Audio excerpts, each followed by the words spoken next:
Timur رحمان کے ساتھ بیٹھے ہوئے ہیں. بات ہو رہی تھی بلوچستان کے بارے میں اور آپ کے پڑھانے کے بارے میں. جی جی مجھے بتائیے وائی آپ نے پڑھانا کیوں چنا؟ دیکھیں میری جو والدہ ہیں وہ شیران سے بزنس، ان کا فرنیچر کی فیکٹری ہے. میرے والد صاحب جو ہیں وہ جرنلسٹ ہیں، وہ بھی کھاتے پیتے گھرانے سے ہیں. مگر میں نے یہ سوچا کہ فیملی بزنس میں تو میں نہیں گیا اس وقت. میں نے یہ سوچا کہ کیا وہ شعبہ ہے کہ جس کے ذریعے میں اپنی بات بھی پہنچا سکوں گا ینگ لوگوں تک اور ایک نیا شعور بھی پیدا کر سکوں گا. تو وہ پھر میں نے سوچا کہ یہ ٹیچنگ ہی ہے، تو کہ جس کے ذریعے میں ینگ لوگوں سے رابطہ بھی میرا قائم ہوگا، وہ آئیڈیاز کی دنیا بھی ہوگی، اور یہ ایک بڑا، میں تو اس کو بڑا نوبل پروفیشن سمجھتا ہوں. تو پھر آپ کو مجھے ساتھ کام کرنا چاہیے، بالکل کرنا چاہیے، کیونکہ آئی آلسو فیل کہ جو نوجوان لوگ ہیں انہی سے اب ساری امیدیں وابستہ ہیں. اور جو اسٹوڈنٹ یونینز بنیں گے، اسٹوڈنٹ گروپس اور آرگنائزیشنز بنیں گی، ان کو باشعور کرنا اور ان کو سپورٹ کرنا، ان کو موٹیویٹ کرنا، وہ اب ہمارا کام ہے، آپ کا، میرا، تیمور کا، ہم سب کا کام ہے. ہمارے ساتھ لائن پہ سید ندیم صاحب موجود ہیں، رہنما، کس کے رہنما؟ انوار، پی ٹی سی ایل مزدور یونین کے رہنما. السلام علیکم جی. السلام علیکم جی. جی سر، آپ ٹھیک ٹھاک ہیں؟ شکر الحمدللہ. اچھا مجھے تیمور سے بات کرنی تھی. پلیز کریں جی. السلام علیکم تیمور. وعلیکم السلام. کیسے ہیں آپ؟ ٹھیک؟ فرسٹ کلاس، آپ کی دعائیں جی. یار آپ کی باتیں بڑی مزے کی ہیں دونوں کی، اور میں بڑے غور سے کافی دیر سے سن رہا تھا. جب آپ بریک پہ تھے وہ بھی ساری باتیں میں سن رہا تھا. جی جی. تو بات یہ ہے کہ ابھی بات ہو رہی ہے جمہوریت اور آمریت اور یہ اور وہ. اصل میں دیکھیں ایک بات یہ ہے، اس ملک کے اندر جیسے آپ بیٹھے ہو نا، آپ یقین کریں کہ میں بہت دل برداشتہ بیٹھا ہوں اس وقت. اور میں آپ سے کیا شیئر کروں گا نا کہ دیکھیں اس ملک کے ساتھ نہ کسی پارٹی نے کوئی اچھا کیا، نہ کسی ڈکٹیٹر نے اچھا کیا، ٹھیک ہے نا. اور آپ بات کر رہے تھے مزدور کسان پارٹی، اور یہ دیکھیں آپ ہو گئے ماشاءاللہ ایک اچھے گھرانے سے ہیں آپ، آگے نا. مزدور کا جو بچہ ہے نا اس نے مزدوری بننا ہے. اچھا، اور یہ جو ہوتے ہیں نا یہ آمریت اور جمہوریت، یہ ایک سکے کے دو رخ ہیں. کیوں کہ جس کا باپ بیوروکریٹ ہے نا اس نے اپنے بچے کو ٹھیک ٹھاک پڑھا لینا ہے، اور اس نے کسی نہ کسی ممبر کو اپروچ کر کے نا اپنے بیٹے کو ٹکٹ دلانا اور اسمبلی میں بھیج دینا. اب باپ ہو گیا بیوروکریٹ اور بچہ ہو گیا ایم این اے. ٹھیک ہے جی. بات یہ ہے کہ میرے والد صاحب اس پی ٹی سی ایل میں تھے، 35 سال انہوں نے جاب کی اور آج 20 سال مجھے ہو گئے کرتے ہوئے، اور ہم 1995 سے اس پی ٹی سی ایل کے اندر لڑ رہے ہیں. 2005 میں پرویز مشرف نے اس پی ٹی سی ایل کو تباہ و برباد کیا اور اونے پونے عربیوں کو بیچ دیا.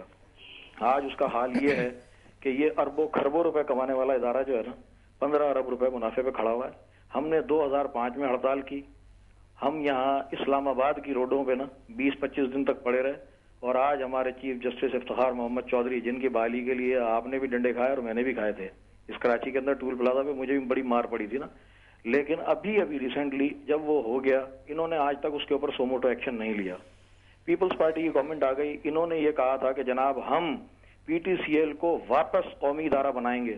اس نے کیا کیا پی ٹی سی ایل نے؟ امین فہیم کا ریکارڈ پہ بیان ہے آج تک. راجہ پرویز اشرف ہمارے جلسے میں آئے تھے، نجکاری کے خلاف جو ہم لوگوں نے ایک مہم کی ہوئی تھی، اس پنڈال میں آ کے ان سب لوگوں نے اسٹیٹمنٹ دی ہیں کیٹاگوریکلی، اور ہم واپس کریں گے. پی ٹی سی ایل آج تباہ و برباد ہے.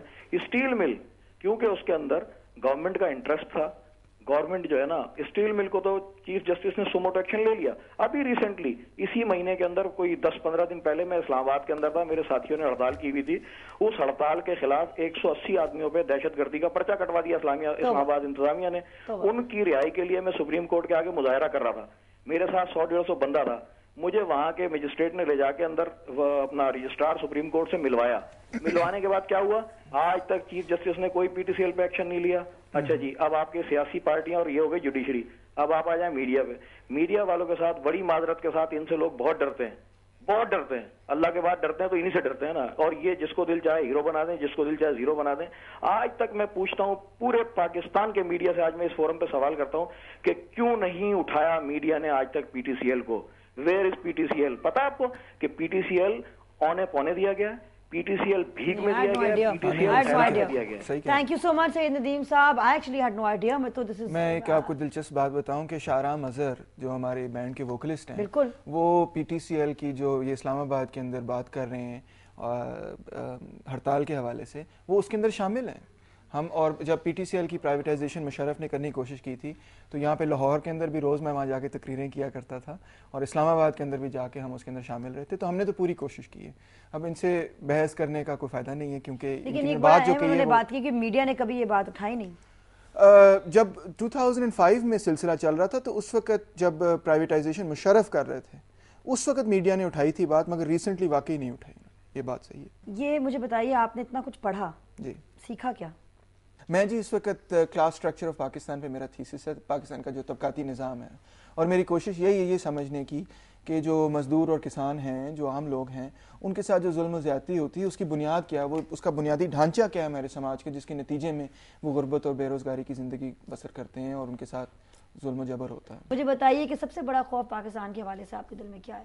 سب سے بڑا خوف یہ ہے میرے دل میں کہ جو مختلف قوتیں ہیں جو امتیازی سلوک کرتی ہیں، جو جبر کرتی ہیں، جو ظلم و زیادتی کرتی ہیں، استحصال کرتی ہیں، وہ اس قدر ہماری روح کو کچلنے میں کامیاب ہو جائیں کہ ہم واقعی انسانی طرزوں پر، انسانی قدروں پر سوچ ہی نہ سکیں. ہم انسانی ہمدردی بھول جائیں، ہم ایک دوسرے اپنے جو عوام کے ساتھ جو ظلم و زیادتی ہوتی ہے اس کو مکمل طور پہ بھول جائیں، اور اس سے اپنی نظریں دور کر کے، اوجھل کر کے اپنی زندگی گزار لیں. ایسا بھی ہو جاتا ہے سویلائزیشنز میں، تہذیبوں میں ایسا بھی ہو جاتا ہے، سماج میں ایسا بھی ہو جاتا ہے کہ کبھی کبھار کچھ سماج ایسے بھی ہوتے ہیں کہ جن کو اتنی بری طرح سے کچل دیا جاتا ہے کہ 200-300 سال وہ ہسٹوریکلی، تاریخی طور پہ اور سیاسی طور پہ تباہ ہو جاتے ہیں. ایسا کیوں نہیں ہوگا؟ کیونکہ میں ہوں یہاں پہ. کیا بات ہے ناظرین، دیکھ لیا نا. اچھا اب اسی پہ کچھ سنا دیں ہمیں. اچھا جی، میں سب سے پہلے تو یہ آپ کو بتانا چاہتا ہوں کہ میرا ایک تو گلا بھی خراب ہوا، مجھے پتا ہے، اس لیے میں نے آپ کو ان کو میں نے اس لیے تنگ نہیں کیا پروگرام میں کیونکہ طبیعت خراب ہوئی ہوئی ہے. طبیعت بڑی خراب ہے، اور دوسری بات یہ کہ میں ووکلسٹ ہوں ہی نہیں. مجھے پتا، یہ بھی مجھے پتا ہے. شارام ووکلسٹ ہیں، تو ان سے بڑی معذرت کر کے مجھے یہ تھوڑا سا پیش کرنا پڑے گا، مگر چلیں کوشش کرتے ہیں. آپ بھی ساتھ میں ضرور گئے. ایبسولوٹلی. ٹھیک ہے جی.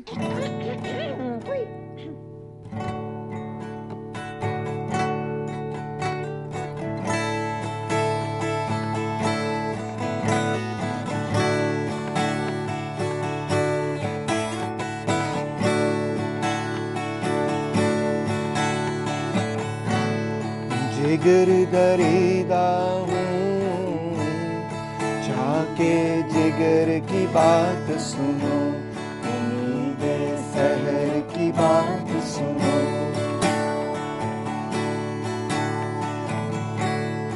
علم رسیدہ ہوں، زمانے تر کی بات سنو، امید سحر کی بات سنو.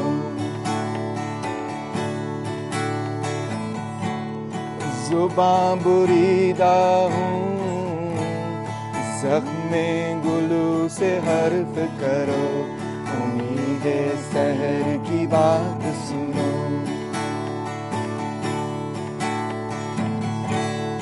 شکست پا ہوں، ملال سفر کی بات سنو،